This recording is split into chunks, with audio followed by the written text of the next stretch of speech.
So, communicating in the middle of a merger. This was basically a strategy to communicate about waste projects while in the middle of upheaval.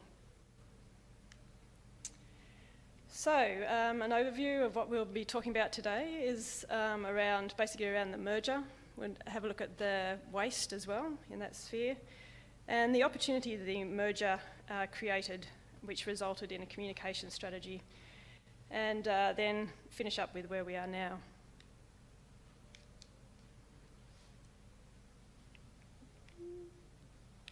Okay.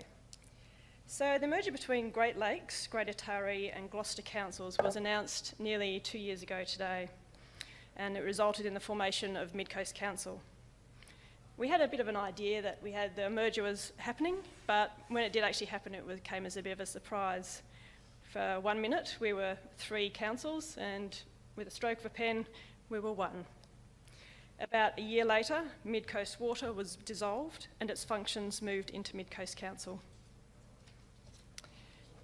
The result was a council with around 700 staff, and with MidCoast Water added, it got us up to close to 1,000 staff. So what it meant? Well, we had around 10,000 square kilometres to manage. We had around 90,000 people to service. And you can see how many bin services we had there, quite a few. But we also had a large customer contact that we had during that time. But as you can imagine, and as some of you may well know, with a merger, you also get mayhem. So MidCoast Council had an identity crisis. Who were we? We came from these 3 councils, and we're now 1. What were we going to look like to the community? There was chaos with internal systems. Which system were we going to use? Were we going to use Great Lakes systems for rates, or were we going to use Taree's, or were we going to go and use a different one altogether? We had confused and competitive staff not yet in positions, and you can imagine there were quite a few staff that were wondering if they would actually have a job within the next 3 years. There's also scepticism and mistrust, both internally and externally. And we also have councils or previous councils competing for share of voice around priority issues such as roads. Which one was the most important road? Was it the one in Gloucester? Was it the one in Taree? And of course we had no elected councillors either for about 1.5 years. So no input really from externally from the public during that time. But of course it was business as usual. In fact, we were told that the new council would deliver better services and infrastructure. So the heat was on. My team works in waste, and we maintain this essential service at all times. And this was no exception during the merger. So we all managed the landfills, the transfer station and the curbside services. We also had projects that were reducing waste to landfill, mainly through education and community involvement through projects and workshops. In examining the education projects and workshops delivered through and on behalf of MidCoast Council, we found the mayhem continued. The projects themselves had substance, but the branding and messages were confusing, sometimes even to ourselves. This came to a head when we were putting together the Better Waste Recycling Fund projects for the new council. These projects had specific timelines and goals which we needed to keep to. To be successful in getting the outcomes we desired, that is, reduction of waste to landfill, we found we needed to rethink how we were communicating about waste. We needed to reorganise, we needed to get buy-in from community and staff, and we also needed to rebrand. Everything was up in the air, but this was part of an opportunity to rethink our strategy around waste. As part of rethinking waste, communicating both internally and externally was key to getting buy-in for the projects through the disruption of the merger. At this stage, our communications team was brought in.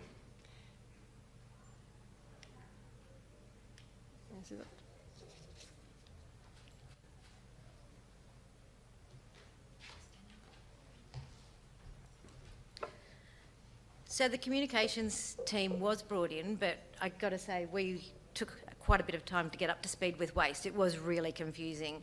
It took us a while to get our heads around waste, but we really did believe after looking at it that there was a bigger opportunity to engage with a broader cross-section of the market than perhaps we had been, to unravel and to strengthen our offering in the waste services area. We could see that waste is all these great things to our community, but we wanted to ask ourselves, how could we bring everything together and maximise the impact of what we were doing in this space, all at the same time as obviously trying to build trust in the new MidCoast Council master brand. And our strategy really revolved around taking what was a fragmented approach in the past and looking at how we could deliver consistency in the market. So what started out as a waste education brief from Tania's team really became something much bigger.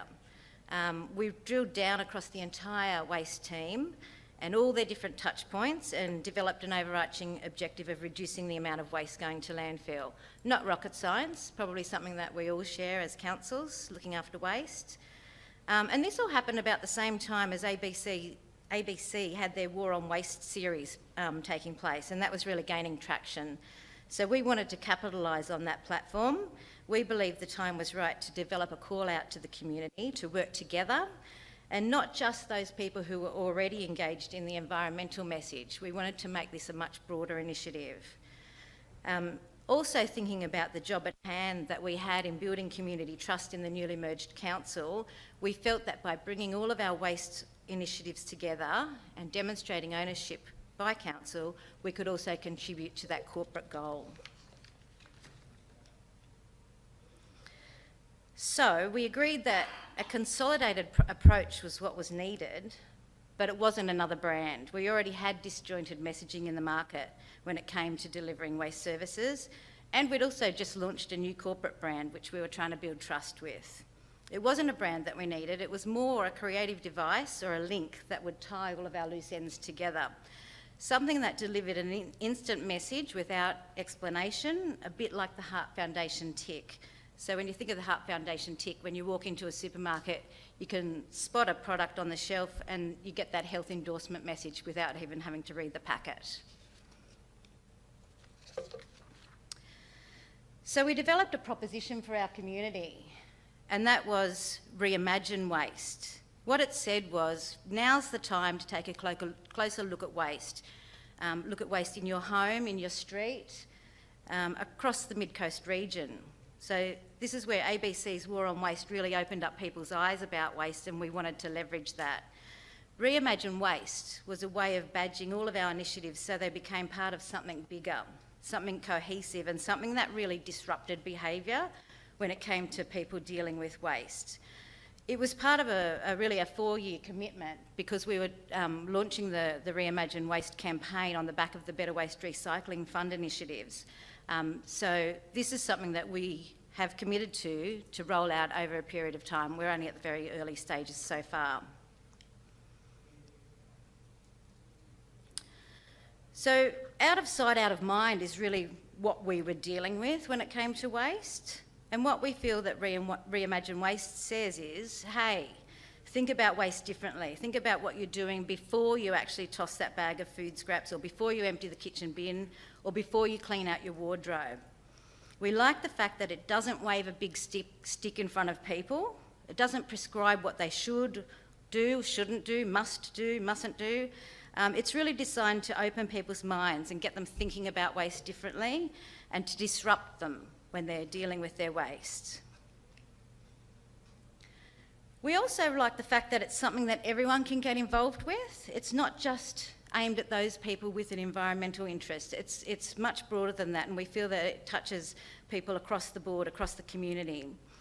In its development, the campaign theme was road tested on five key Better Waste Recycling Fund initiatives, but it wasn't long before we really started rolling out the ideas to other areas of waste. And what we found was the thematic was able to straddle a range of different waste messages, and we'll cover some of those in later slides. We also used the opportunity to build in a subliminal nod to the corporate brand through the logo, the Reimagine Waste logo, and the use of the fonts. And that was a subtle way of letting all of our fantastic waste initiatives positively impact the new corporate brand. And again, trying to give us a tick against that corporate objective of building trust with the MidCoast Council brand.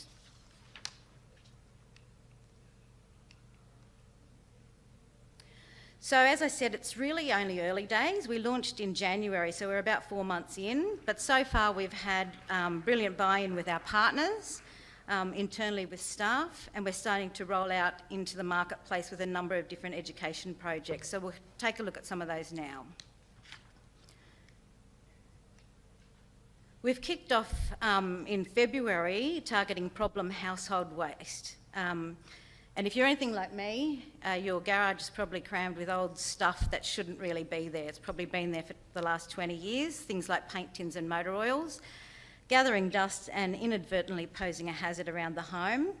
The proposition we made to our community was, imagine a garage so safe the whole family can hang out. So this was the proposition we put to our communities when our mobile recycling trailer started visiting outlying locations, offering people the chance to dispose of their problem waste without having to visit the CRC, where of course they can drop their problem waste at any time for free. This gave them the chance to do that without really leaving home, but it also gave us the opportunity to start that face-to-face education process and talk to people about other areas of the waste chain. Quite successfully in the 4 locations that we've visited so far, we've dropped postcards in the lead up to our visit, and that's helped us to attract so far about 220 people visiting the mobile CRC. We have, we've claimed about 3,000 kilograms of waste, mainly old paint actually, just out of interest. Moving on to target food waste, imagine turning your kitchen scraps into amazing food for your garden. So with Mid-Waste, we've continued to roll out the successful face-to-face Scraps to Soils workshop program this year, and more recently we partnered with Tumbleweed to replicate the program online. This was in recognition that not everyone could get to a workshop, or perhaps they preferred to take part at home in their own time, and so therefore we captured a different target audience. The online version includes a tutorial that, once is completed, meant the customer was eligible for a subsidised compost bin. So far we have, actually these figures are a little bit, sorry, those figures are a little bit out of date now, but we've had a great response to our face-to-face workshops, as we would have expected, and we've distributed about 55 bins in just 3 months, so we're well on target to distributing 250 across the year. We also took targeting food waste one step further and focused on composting by supporting and empowering local community groups through their community gardens. So we've developed a compost crusade that they're rolling out, and it encourages locals to participate in reducing food waste by bringing their kitchen scraps to their nearest community garden to create free compost. We've got 2 of those up and running and another 2 ready to roll out in the coming weeks. Again, with our fabulous partner Mid-Waste, we've continued to roll out eco-skills workshops across the region, leveraging their well-established brand and their look and feel, and overlaying the Reimagine Waste tag. So for example, imagine a plastic-free, reusable way to keep your food fresh. Come along and learn about how to make beeswax wraps. So you can see there we've got a eco-cleaning workshop and a declutter workshop as well.